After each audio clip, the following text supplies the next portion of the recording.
Those who are aspiring for mukti, this dimension that we are referring to as Mahakala becomes of paramount importance. The Mahakala temple, it will shake you from the root of your existence. As Mahakala, he is the lord of time. As Kala Bhairava, he is the destroyer of time.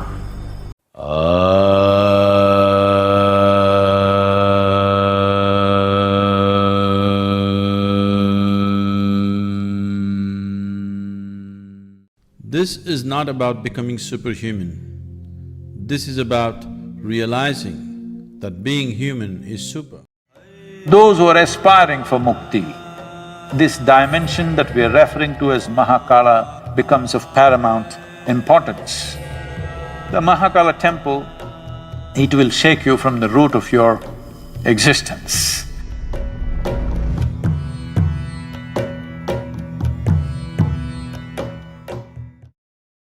Shiva is a god who should not be named, because to name him is to limit and curtail him. At the same time, the sum of his many names also bring out the indescribable mystery of who he is, or indescribable mysteries of what this creation is. Of his various forms, Kala or Mahakala is an important, at the same time a fierce form. As Mahakala, he is the lord of time. As Kala Bhairava, he is the destroyer of time. Kala means time. Time, as you experience it, is only the cyclical movement of physical existence. The earth rotates, it's a day. The moon goes around the earth, that's a month. The earth goes around the sun, that's a year. Everything that you know as time, including your watch, is all about cycles. Everything that's physical is cyclical in nature. From atomic to cosmic, everything that's physical is naturally cyclical in nature.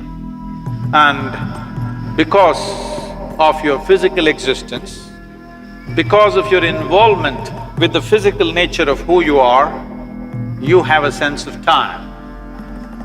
As you sit here, because you have a body, it is keeping time. If you become free from the cyclical movement of life, then we say you are in mukti or absolute liberation. So those who are aspiring for mukti, those who are seeking absolute liberation, for them this dimension that we are referring to as Mahakala becomes of paramount importance.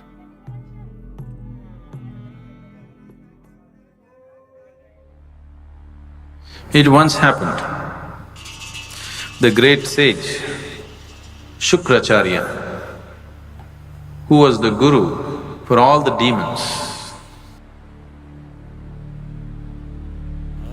did a tremendous span of austerities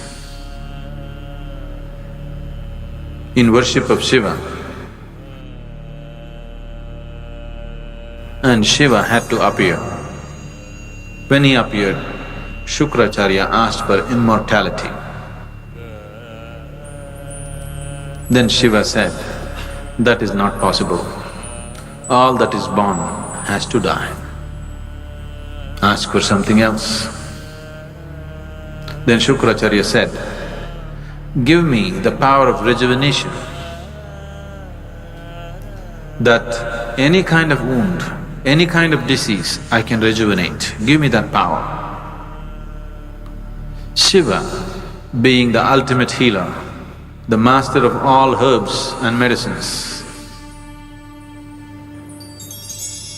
gave Shikracharya the Sanjeevani mantra, the mantra for rejuvenating people from any kind of disease or any kind of wound or injury. Once Shikracharya had this Sanjeevani mantra, the demons became excessively bold and they waged battle after battle. All the demons who fall down in the battle with any kind of grievous wound, Shikracharya just revives them with the Sanjeevani mantra. So ultimately, the army of the demons can go on fighting without losing a single man. The gods got very alarmed and they felt this is a very unfair battle because how much ever you fight, they don't die, but we die. So they went to Brahma. Brahma intervened with Shiva and said, "You have given this Shikracharya this kind of power, you must kill him. Otherwise, there will be a complete imbalance in the world. The demons have an unfair advantage over the gods." Then Shiva said, "There is no need to kill him, I will contain him." Then the battle between the devas and the demons was going on. Shikracharya was going about uttering the mantra and reviving all the demons from their injuries and wounds. Then across the horizon, a terrible creature, an ogress, whose name was Kritika, came in a hideous form. She was one of the Shiva Ganas.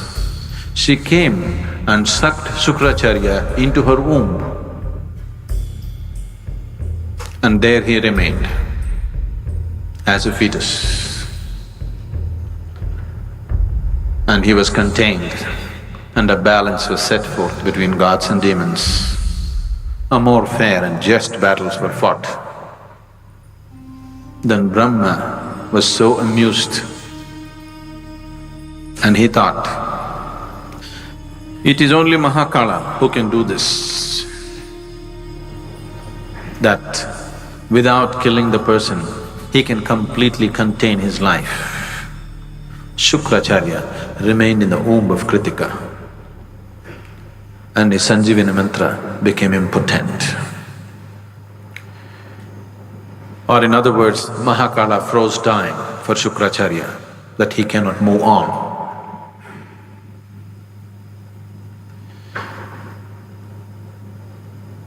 When we talk about transcendence, when we talk about spirituality, yoga,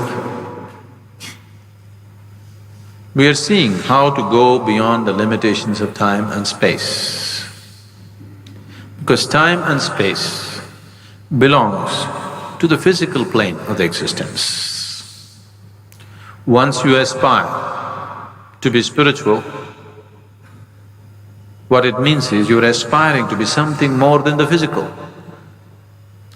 Once you're something more than the physical, that means you're aspiring to be beyond the limitations of time and space.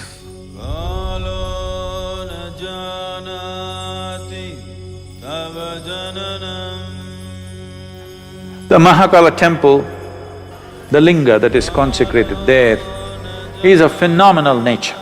It will shake you from the root of your existence. It is really an incredible consecration.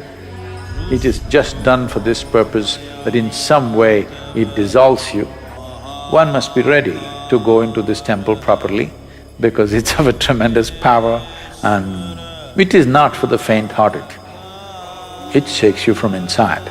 Every day, the offering that needs to happen to Mahakala is fresh ashes from the cremation grounds, because that's what he likes and that is what keeps it going the way it's going. Unfortunately, I heard that we be getting so bloody civilized. Now it seems because some activists protested, they are not using the ashes from the cremation ground, they're just using cow dung or bullshit. Unfortunately, this is not just a cultural thing, there is a science to it.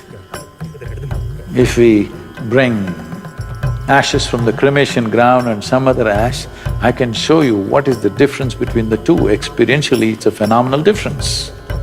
And it's very, very important that this process is continued because that is the nature of Mahakala. The very presence of what this Mahakala Rupa is, when you go there, everything is gone, everything is burnt into ashes. That means you become free from the physical. It propels you towards your ultimate liberation. You want to do that gently, we have everything here. You want to do it in a boom way, you really want to be pushed hard and you are not faint-hearted, then Mahakala temple is a phenomenal process.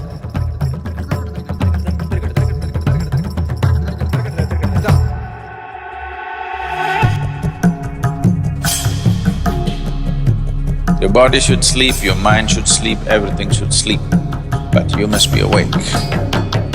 Every day, you have free enlightenment when you go to sleep.